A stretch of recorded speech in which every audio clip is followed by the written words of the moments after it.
al momento de la muerte, también seremos sometidos a la confusión. Tengamos confianza, ya está pronto el que nos va a dar justicia.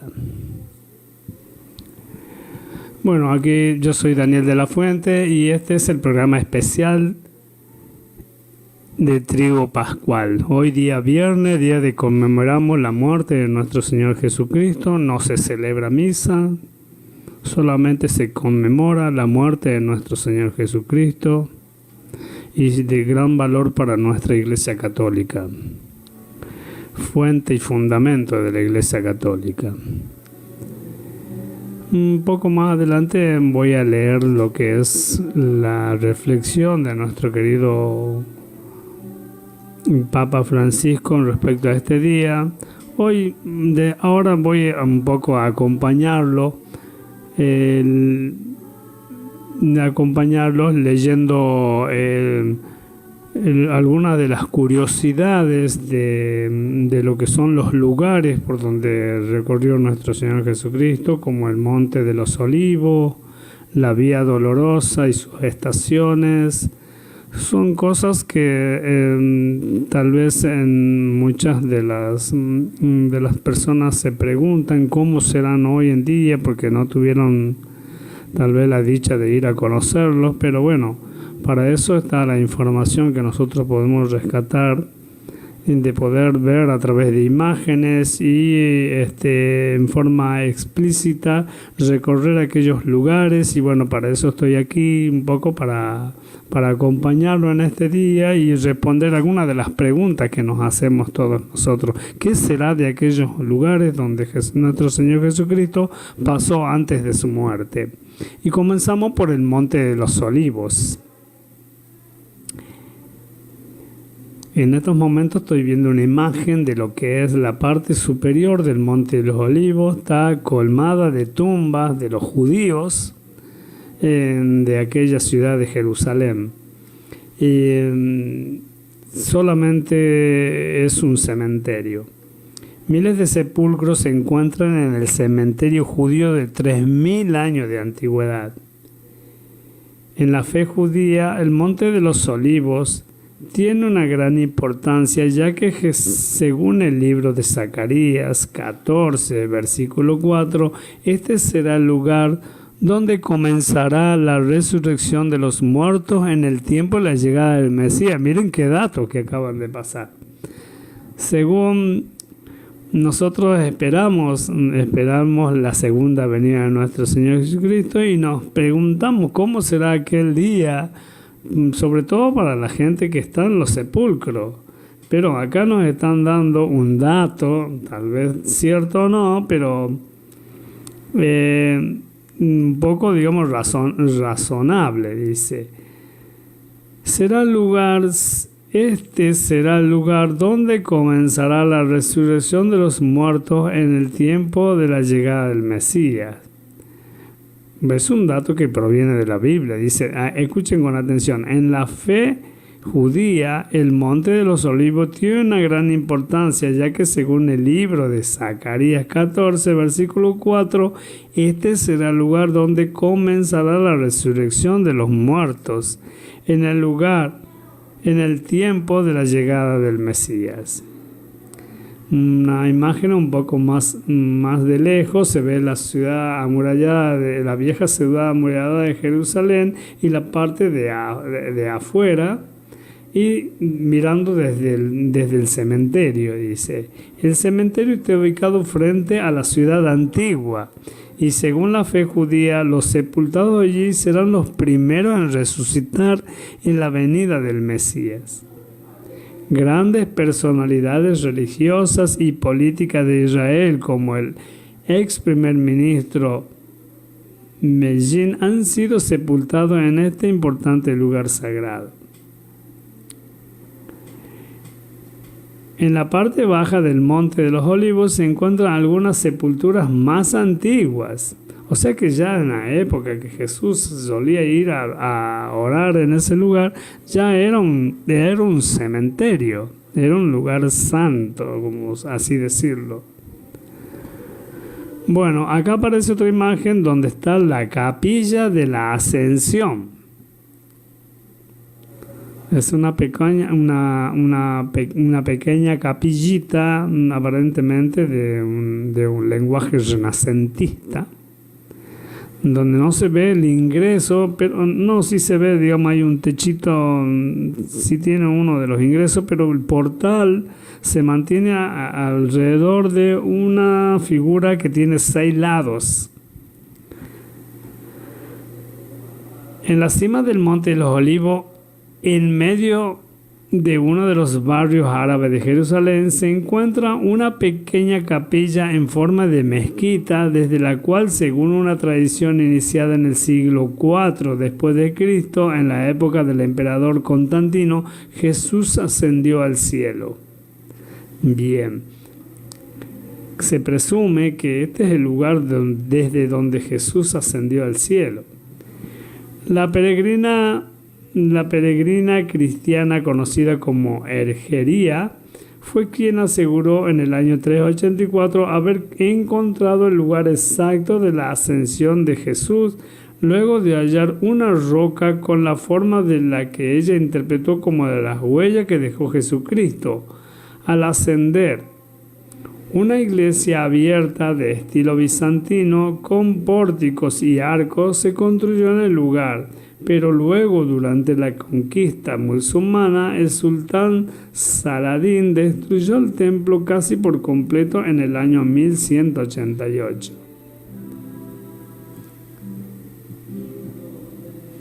Bueno, aquí ahí en el interior de dicho templete se ve la imagen de una piedra rodeada enmarcada por unas molduras, y al pie, digamos, una bandeja donde depositan las velas y alumbran aquel supuesto elemento que fue declarado como que fue la última pisada de Cristo antes de ascender al cielo, y que está marcada, tiene una hendidura, una forma no tan clara, pero bueno, es la piedra que ellos consideran que fue, digamos, el lugar exacto donde Cristo ascendió al cielo. Dice aquí, la peregrina Herjería, quien visitó Jerusalén en el año 384, interpretó las formas en esta roca como las huellas de Jesús. Bueno, desde ahí fue tomada aquella roca como el lugar preciso donde Jesús ascendió al cielo.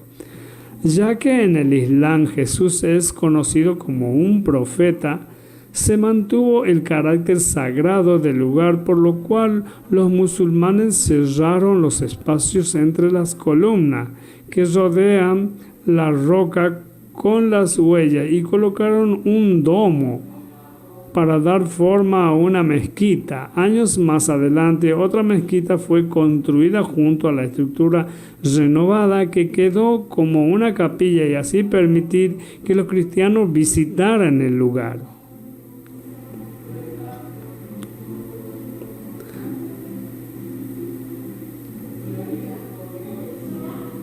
Bueno, acá se ven unos restos de las antiguas columnas de la iglesia construida por Constantino.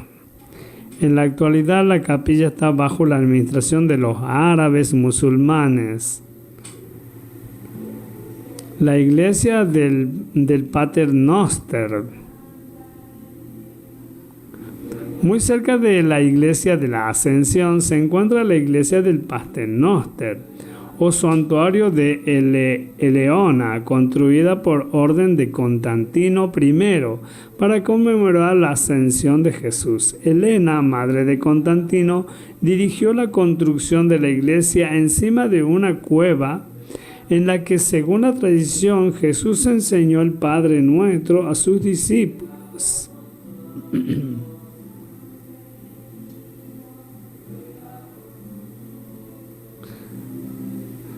En los muros exteriores e interiores de la iglesia del Pater Noster, Numerosos mosaicos tienen escrito el Padre Nuestro en más de 50 lenguas. Aquí se ve, por ejemplo, una de las lenguas fue la maya.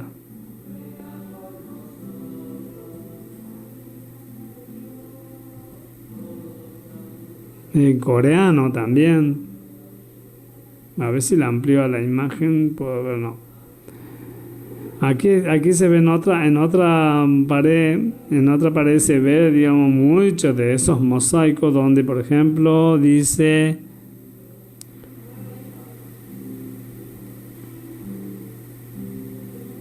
bueno, no sé no se alcanza a leer muy bien,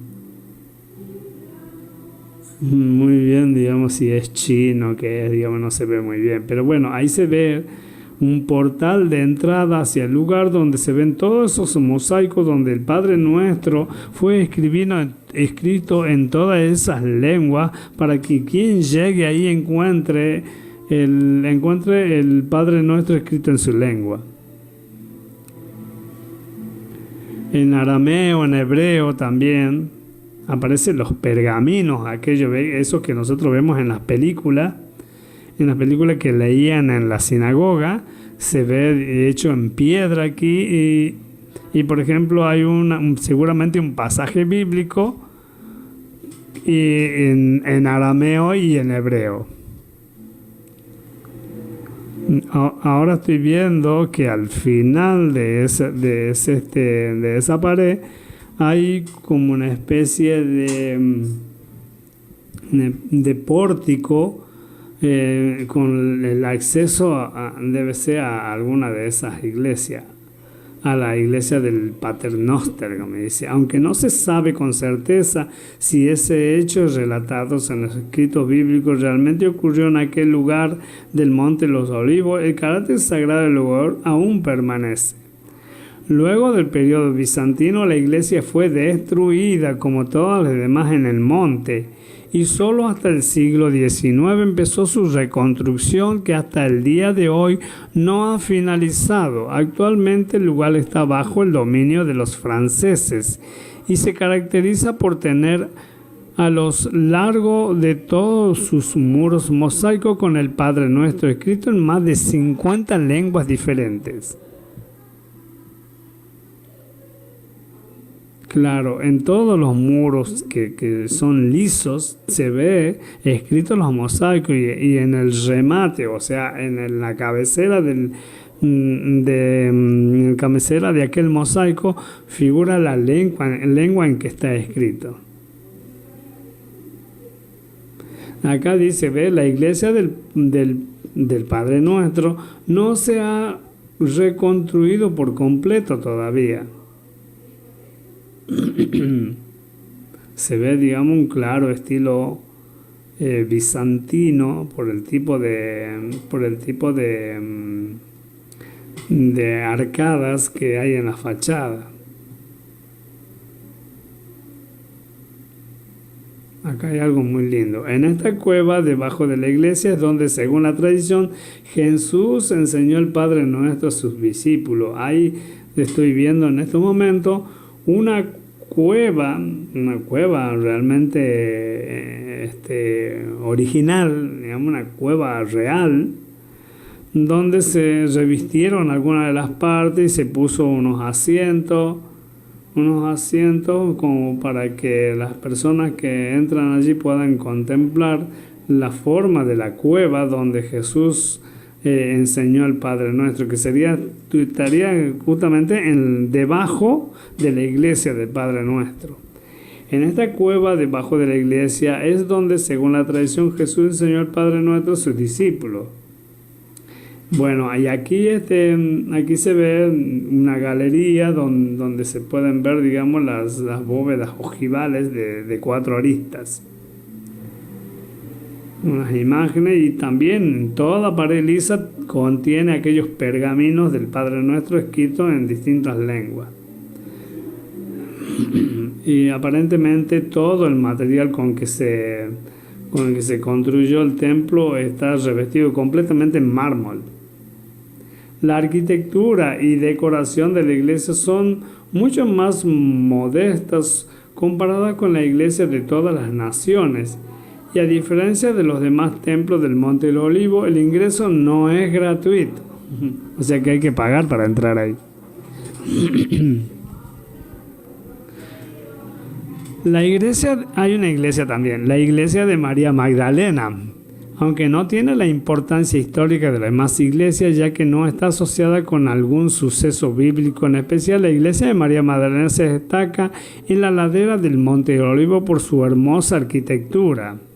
Aparecen algunas unas cúpulas bizantinas y una mezcla de estilos entre los romano y bizantino que le dan carácter de bellezas a esa iglesia. Acá hay varias imágenes. Por lo pesado de su estructura es algo. La hermosa arquitectura de la iglesia de María Magdalena sobresale en el Monte de los Olivos. O sea, miren ustedes, si bien aparentemente no estaba relacionado a ningún hecho bíblico, pero resulta que está sobre elevada de las demás iglesias que existen ahí en el lugar. Perteneciente a la Iglesia Ortodoxa rusa, este templo fue construido en 1886 en honor a María Magdalena, seguidora de Jesús. Sus brillantes cúpulas doradas en forma de bulbo, típico de la Europa oriental, se pueden apreciar desde diferentes puntos de la capital de Israel, especialmente desde los miradores de la ciudad antigua. Es muy bonita, llena de molduras.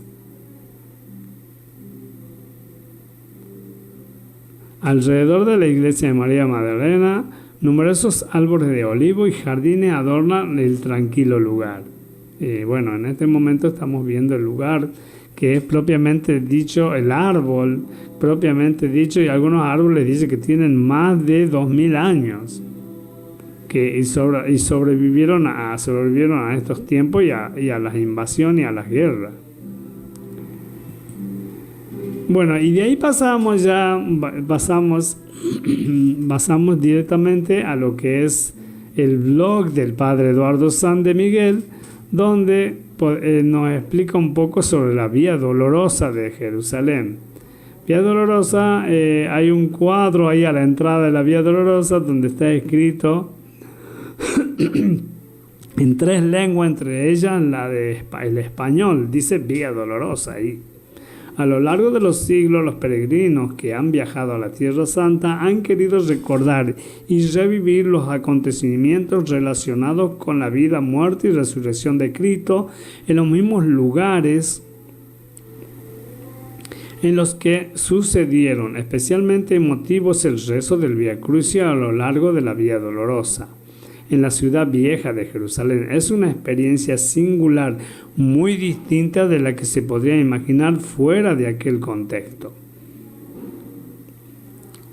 La Vía Dolorosa se inicia junto a la Puerta de los Leones en la Torre de Antonia, que domina la explanada del templo, y continúa por las calles del Zoco hasta llegar a la Basílica del Gólgota y del Santo Sepulcro, atravesando el convento copto y la terraza de la basílica con convento etíope. En cada estación hay una señal como esta, con números en caracteres latinos.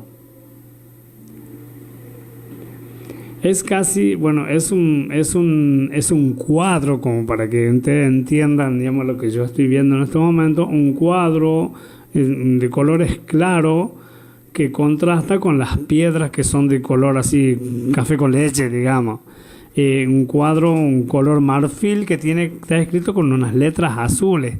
Bueno, ahí donde se pone el número en latín de cada una de las estaciones. En tiempos de Jesús, en este lugar se encontraba el palacio del gobernador. Hoy es una escuela musulmana. En este lugar Jesús fue condenado, sufrió los azotes, la corona de espina, burla y toda clase de ultraje. Primera estación, Jesús es condenado a muerte.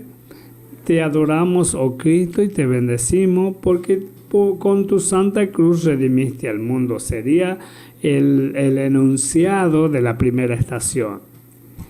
Bueno, dice, en el espacio que antiguamente ocupaba el pretorio, se encuentran también el convento franciscano de la Flagelación y el convento de las Hijas de Sión, que conservan su cripta parte del litóstrofo, el enlosado quiere decir, del que habla del Evangelio, sí, donde estuvo parado nuestro Señor Jesucristo. La segunda estación, Jesús carga con la cruz e inicia el camino hacia el Calvario. Te adoramos, oh Cristo, y te bendecimos porque con tu santa cruz redimiste al mundo.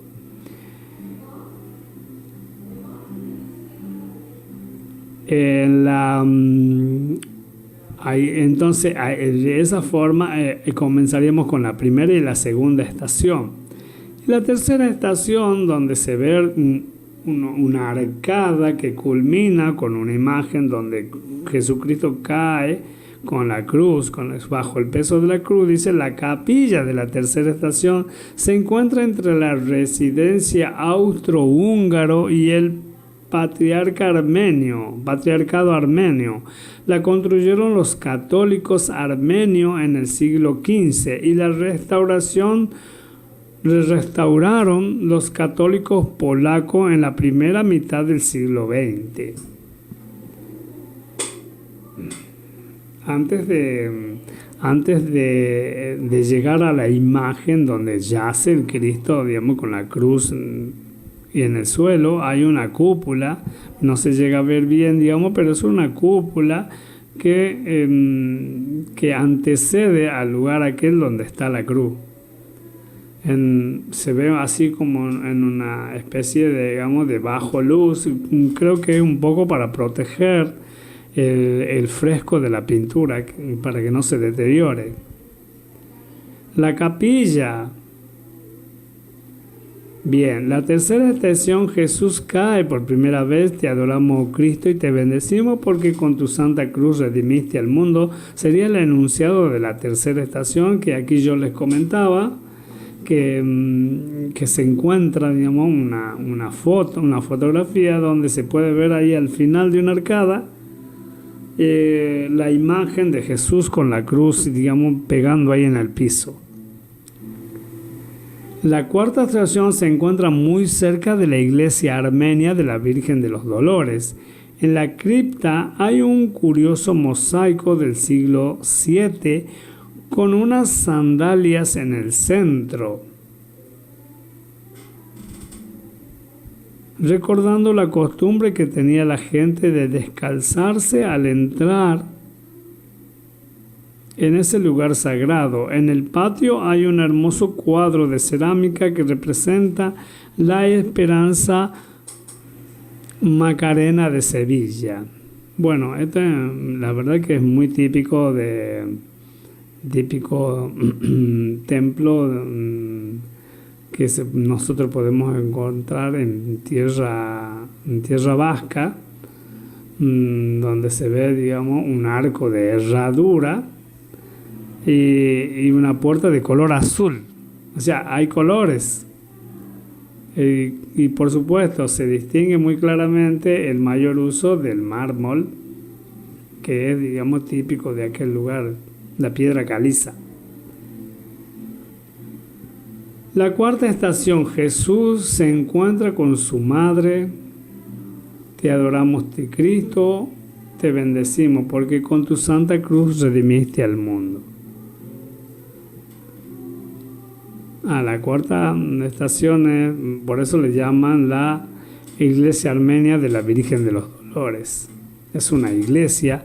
Y la cuarta estación coincide justamente ahí con el portal de entrada a aquella iglesia. En la quinta estación, el cirineo ayuda a Jesús. Te adoramos, Cristo, y te bendecimos porque con tu santa cruz redimiste al mundo. La quinta estación hace esquina, dice.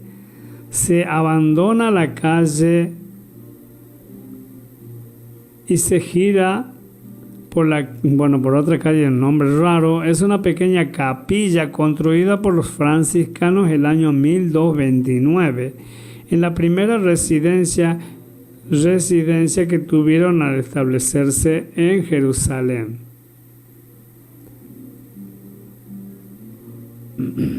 Ahí se ve, digamos, una construcción típica de aquella época con unas pequeñas puertas, pequeñas ventanas, típico de aquellos momentos de inseguridad que se vivía. Entonces eran prácticamente fortificaciones, aquellas construcciones de paredes muy gruesas y con pequeñas aventanamientos. En la sexta estación, la capilla de la Santa Cruz, dice, como en todas las estaciones donde se encuentra alguna imagen o algún elemento que hay que protegerlo de la luz, se encuentra al final de una arcada y de una bóveda de cañón la imagen, una imagen que, bueno, ya se la voy a decir.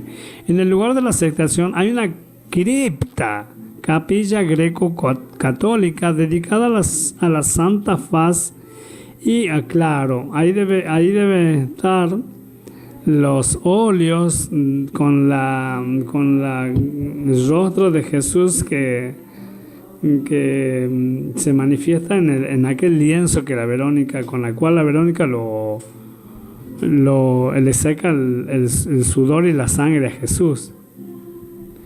La sexta estación, la Verónica enjuga el rostro de Jesús. Te adoramos, Cristo, y te bendecimos porque con tu Santa Cruz redimiste al mundo.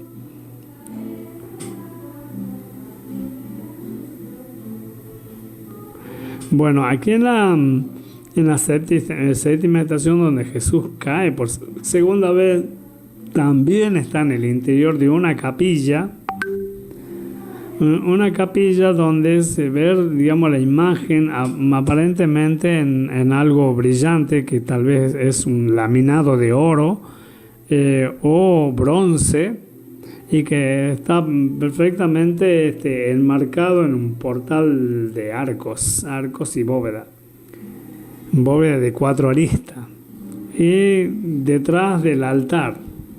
La séptima estación se encuentra en la antigua intersección del cardo máximo romano con el decumano, las dos calles principales. Cardo máximo así le llamaban los romanos a la intersección de dos ejes, el cardo y el decumano.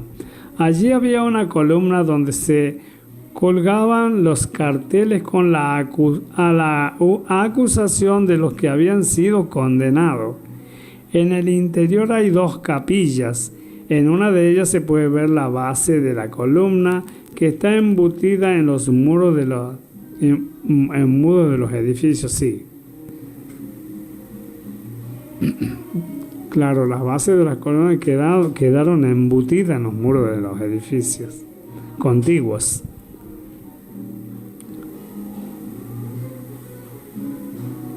Bien, aquí aparece una imagen de la octava estación. La octava estación está señalada por una piedra colocada en el muro de un monasterio greco-ortodoxo en la que está escrito en griego: Jesucristo vence. Ahí se ve la escritura alrededor de la cruz que debe decir eso: Jesucristo vence. Está cerca de la hospedería luterana alemana. Seguramente esta por la característica de la imagen da hacia el exterior, y a la cual el paso del tiempo no le va a hacer nada porque es del material de piedra, digamos. Octava estación, Jesús consuela a las mujeres de Jerusalén. Te adoramos, Cristo, te bendecimos porque con tu Santa Cruz redimiste al mundo. En la novena estación se reza en la puerta de la iglesia copta de Santa Elena, que pertenece al patriarcado copto ortodoxo, que tiene allí el monasterio. en el que fue la sede del Patriarcado Latino de Jerusalén en tiempos de las Cruzadas. Dentro del templo se accede por una minúscula escalera a una antigua cisterna de la época de Herodes. Como se ve ahí al final y protegida de toda la luz, está la imagen que representa aquella novena estación. Jesús cae por tercera vez. Te adoramos, Cristo, y te bendecimos porque tu santa cruz redimiste al mundo. La novena estación es la última de las estaciones que queda fuera del templo del monasterio etíope y de la Basílica del Santo Sepulcro. Desde allí se accede al monasterio de los etíopes construido sobre la terraza del Santo Sepulcro y se desciende por una escalera interna en que se abren distintas capillas hasta la puerta de la Basílica del Santo Sepulcro. Las 5 últimas estaciones se encuentran dentro de este templo.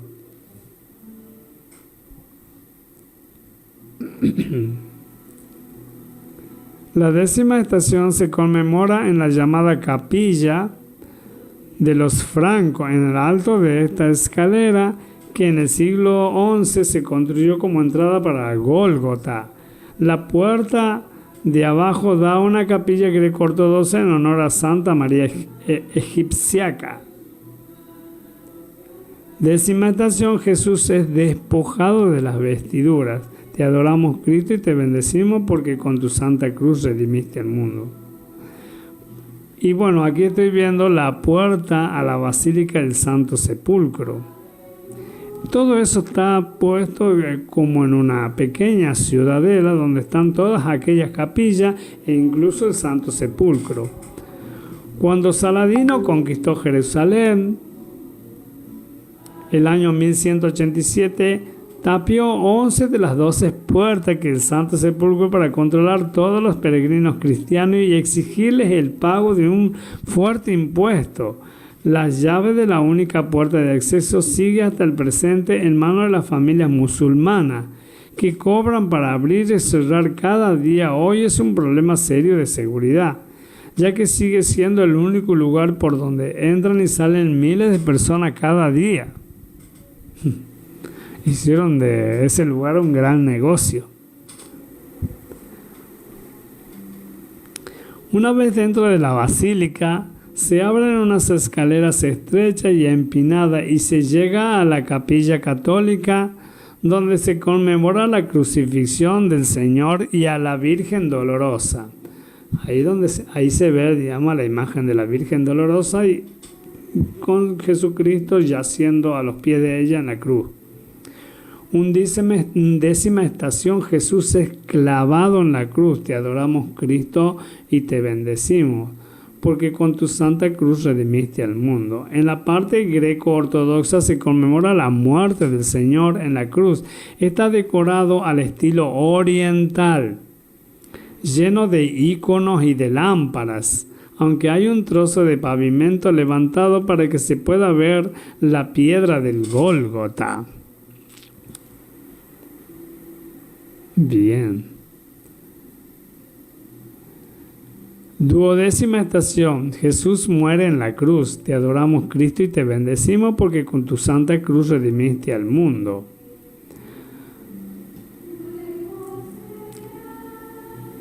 Bien, aquí aparece la famosa piedra de la unción. Hay que volver a bajar del Gólgota para encontrar la llamada piedra de la unción. Era un bloque de mármol que se veneraba en Éfeso hasta el siglo XII. Una leyenda antigua decía que la había llevado allí Santa María Magdalena. Los cruzados la desplazaron a Jerusalén y pasó de una iglesia a otra a lo largo de los siglos. Esta se colocó allí muy tardíamente. La impresión de antigüedad proviene de un incendio del año 1808 que la dañó seriamente, ya que se desplomaron grandes bloques de piedra sobre ella.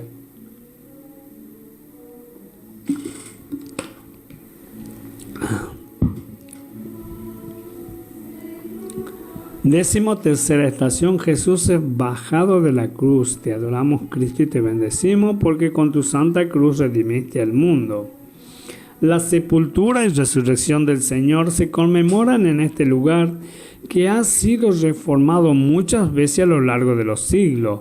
En el siglo II, el emperador Adriano hizo construir un templo pagano en honor de Vesta para impedir que los cristianos fueran allí a rezar. En el siglo IV, el emperador Constantino hizo construir un gran templo redondo para celebrar la resurrección de Cristo.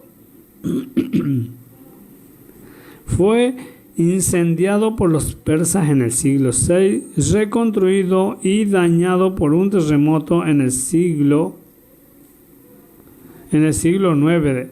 De nuevo reconstruido y destruido por los musulmanes en el siglo XI. Reconstruido de nuevo poco después, renovado por los cruzados del siglo XII.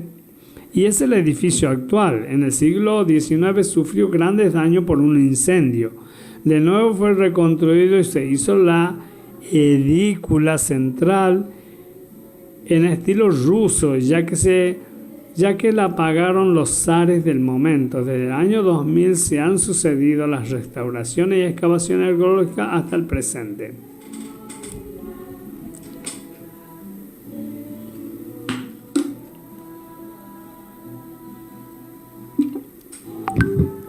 La sepultura y resurrección del Señor. Bueno, eso ya leí. 14ª estación, Jesús es sepultado. Te adoramos, Cristo, y te bendecimos porque con tu santa cruz redimiste al mundo. Todos los días hay varios grupos que hacen este recorrido rezando y cantando en distintos idiomas, pero los viernes por la tarde son verdaderas muchedumbres.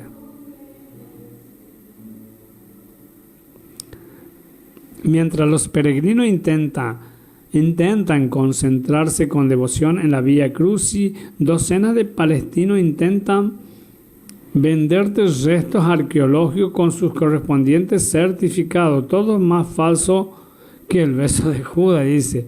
Ungüentarios fenicios, ánforas romanas, reliquias de la pasión, antiguos íconos rusos, sin que falten en sus tiendas las camisetas, rosario, estampa, cruz e incienso, kipás judías, turbantes musulmanes. Mientras tanto, desde los puestos de los vendedores suenan las cadenas de radio a todo volumen y los numerosos minaretes llaman a los musulmanes a la oración.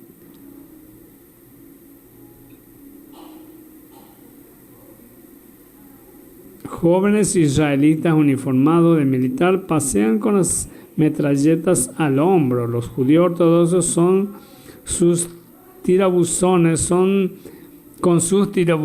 sus sombreros negros y sus largos abrigos, caminan hacia el muro de los lamentos. Los hábitos marrones de los frailes franciscanos o los negros de los monjes ortodoxos destacan entre centenares de peregrinos y turistas de todas las nacionalidades. Se mezclan miradas de asombro con miradas indiferentes y otras desafiantes. A medida que avanzas, te rodea el aroma panecillo. Bueno, ya están un poco, explicando aquí, qué es lo en sí. Hoy en la actualidad es el lugar, y cuando empieza a toda aquella actividad durante todo el día. Resaltando aquel día viernes donde es imposible prácticamente caminar por ahí. Bueno, ahora les voy a proponer que hagamos una pausita, sigamos escuchando la música de la radio y ya retomamos con una última parte donde también revemos el tema de las estaciones de la Vía Dolorosa.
Hola a todos, feliz. Estoy aquí para acompañarlo en este Viernes Santo, en el segundo día del Triduo Pascual. Yo soy Daniel de la Fuente, este es Radio Morenita del Valle, saliendo desde el 104.5, desde la ciudad de Concepción, en Tucumán, Argentina.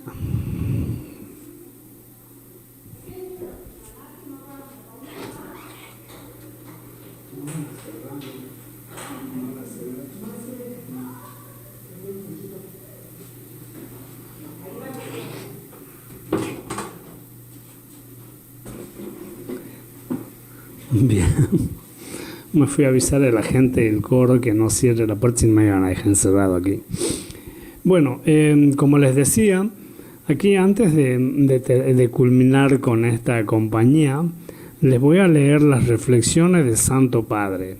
El misterio que adoramos en esta Semana Santa es una gran historia de amor que no conoce obstáculos. El Viernes Santo es el momento culminante del amor, la muerte de Jesús, que en la cruz se abandona al Padre para ofrecer la salvación al mundo entero. Expresa el amor donado hasta el final sin fin, un amor que busca abrazar a todos sin excepción, un amor que se extiende a todo tiempo y a todo lugar, una fuente inagotable de salvación a la cual cada uno de nosotros pecadores puede acceder. Si bien nos ha demostrado su amor supremo en la muerte de Jesús, entonces también nosotros, regenerados por el Espíritu Santo, podemos y debemos amarnos los unos a los otros. Dejémonos envolver por esta misericordia que nos viene al encuentro y que en estos días, mientras mantenemos fija la mirada en la pasión y la muerte del Señor, acojamos en nuestro corazón la grandeza de su amor y como la Virgen el sábado en silencio a la espera de la resurrección. Son las hermosas palabras de nuestro Santo Padre y con lo cual, voy a despedirme en este triste y sombrío día de toda la humanidad, especialmente de nosotros los cristianos que conmemoramos la muerte de nuestro Señor Jesucristo.